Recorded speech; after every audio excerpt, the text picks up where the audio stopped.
I first heard about Stop the Traffic on the first day I was working for the Oasis Academy because there was a presentation by the Stop the Traffic team who showed a very short video clip and did a verbal presentation. And as soon as I saw that, I knew that there was a possibility of a very interesting and challenging drama presentation.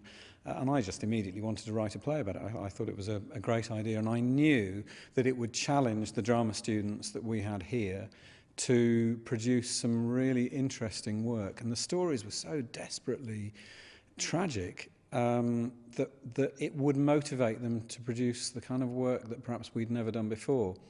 And also the feeling of actually being able to do something and change things. And being in on the beginning of it, because at that point, Stop the Traffic seemed to be very new. And being in on the beginning of some kind of movement, which we've seen so much happen in the 18 months, was quite fantastic.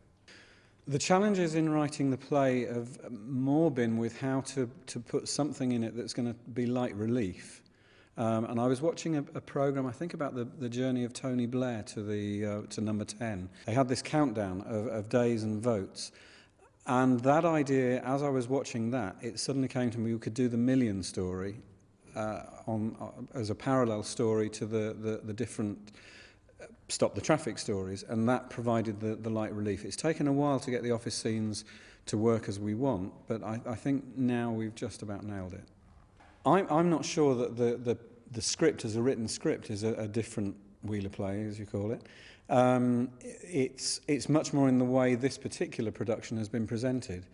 And that's been entirely the people who have been involved, who have had such a large voice in the way that the production has been staged. So as I said in the programme now, I haven't come in with a big idea as to how it should be done. I've just come in with a couple of pages of script and said, we're going to do this, how do we do it?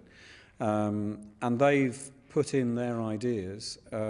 We had two guys who can do break dancing, body popping, whatever you call it, these street moves, and their influence in the work is prevalent throughout, and we just felt that was a really good way of showing the threat and the nastiness of these people.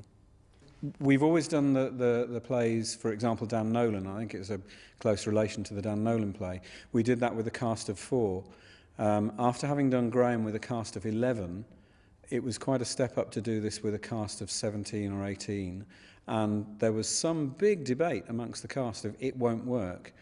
And I just said, we're going to have to make it work. And I think the number of people involved in it has actually been a real bonus. But that wasn't a planned thing. It was just we wanted to involve a lot more people in the youth theatre programme.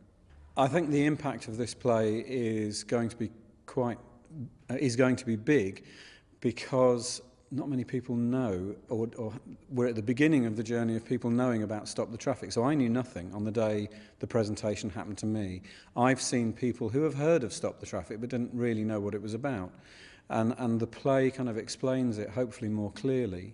So it's clarifying something that people have maybe heard of. And that's a great awareness-raising exercise. Buying fair trade chocolate, it's affected choices in consuming. Just to be aware of the kind of responsibilities we have to other people through simple decisions that we make as consumers. And in terms of drama, it's had a big impact on seeing how we can stage and move people around this set. A large group of people have moved around, and transitions in the scenes have been fantastically achieved, I think, by the cast. It would be lovely to imagine that initially our youth theatre could perform it in lots of different venues and venues where we haven't got our friends coming and our parents and other people are seeing it. It would be nice also to imagine that at some point it could get into schools, and other schools would see performances either through the DVD or through a professional tour. I've been talking to a professional director of Stopwatch Theatre Company, and there's all sorts of discussions. I'd written this for a cast of 6, 4, 5 or 6. So it wasn't written for a cast of 18. One of my year 10 lads who's in this, Callum, is planning to do this for his GCSE next year with a cast of 6. it's going to be very interesting to see how that adaptation works. So I'm fascinated to see that next bit of the journey with it. And as the script's been written without necessarily names being allocated to lines, it should be very flexible in terms of cast number, which many plays aren't.